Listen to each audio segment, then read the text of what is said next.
Hey guys, what is up?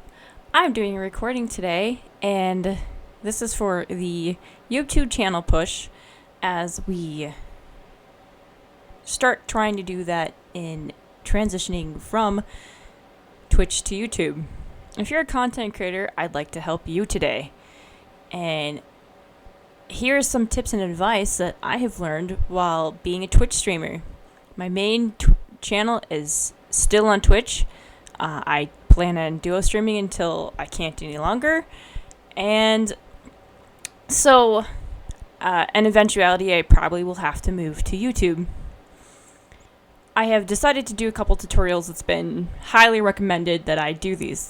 Today's tutorial will be on how to do these beautiful bars above my head and below my head, above my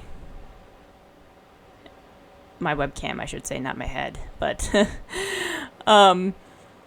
because I think it's very beneficial for you to know these rotating things. So then, what I will do is we have my shared screen.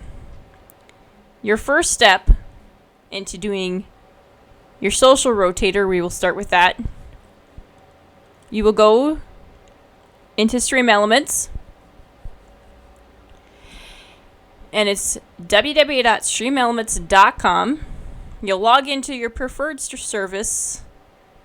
I'm going to be logged in as my Twitch service, as that is my current main streaming. Then you will go into Streaming Tools. You go into Overlays Gallery. And then what you'll do is find Alpha Rotating Feed V2.2, which is not the social one. So, and for the social one, you'll go to the Social Media Rotator. So when you're going to Overlays Gallery, you'll scroll down, and you'll go to Widgets. Once you're in Widgets, you'll then go into, you'll see all these things that pop up, which is great, fantastic. What you'll do is then, when you're going into here, and I've already got it, so I'll just show you how to find these things. For the social rotator, that is right here. What you'll do is you'll then hit create, and it will put you into a screen. Now, because I don't want to do it again, I'm just going to go in here and edit. You'll be popped into the screen. Now, I feel like this can be super overwhelming with Stream Elements, and that's okay. Just take a deep breath. It'll be all right, and you'll be all right. What you do is you'll click on this, and to your left, you'll see settings. You could change and customize all the font. You could change the colors, how the font looks and feels, and then that's where you want to enter in all your socials and make sure that they are entered correctly and appropriately. When you scroll down, you want to make sure you have your Twitter, your YouTube, your Instagram, your Twitch, if that's what you're doing. And I would recommend making sure that you have all these. If you're not using Twitch, you can then pop this down and you can disable it.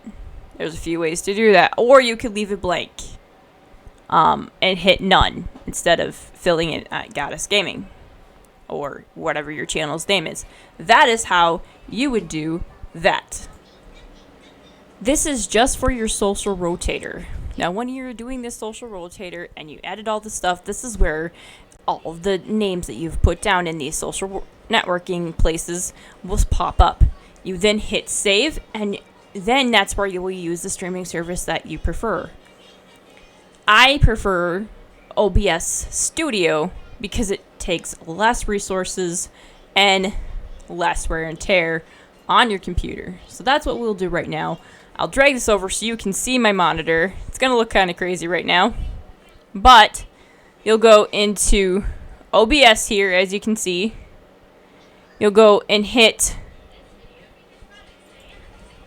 This is going to be Infinity Ward, so I'm going to try to find a way to show you this without feeling like it's crazy. So what you'll do is you'll plus, the next thing you want to do is hit browser source and label that whatever you'd like to label it. And I would say just social media rotator and go from there. And that is a social media rotator. The next step will be adding the lovely alerts that you can have at the bottom of my screen. You'll go into the streaming overlays gallery and you'll find the alpha rotating feed. You then hit edit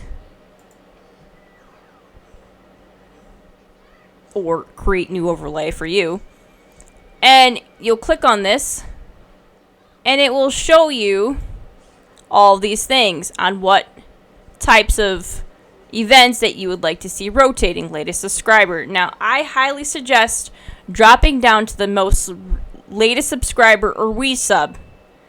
That's because that tells you who is the most current one to your channel. You can then change the fonts, you can change how it looks, all of that stuff. Here's where the text options of that come in handy. The font color, everything that might be to your liking. Let's say if I wanted to change this to a light purple that is more to my channel's representation, it would then change to, as it shows here, a purple. You do this however you feel is more fitting to your channel and your branding. And I highly suggest keeping it to your channel's branding and imagery. So how my channel looks to you is My Goddess Gaming. And so when you're in my YouTube, it's going to look like this purple. Now, I highly recommend Canva for lots of stuff, guys. It's going to be this light purple, as you saw, and this pink and everything. So that's what I keep my personal channel looking like. Again, I highly recommend you do those things and making sure that you do the best that you can with that. I will be doing more YouTube tutorials. If you thought that this was helpful, let me know in the comments, and I will be more than happy to show you more tips of how to make your streams more clean and less bulky than what Streamlabs OBS offers as far as alerts and things further from that. I'm Goddess. I appreciate you tuning in, and I hope to see you the next time I do a tutorial with you. I appreciate you. You're absolute legends, and I'll see you guys next time. Take care, guys.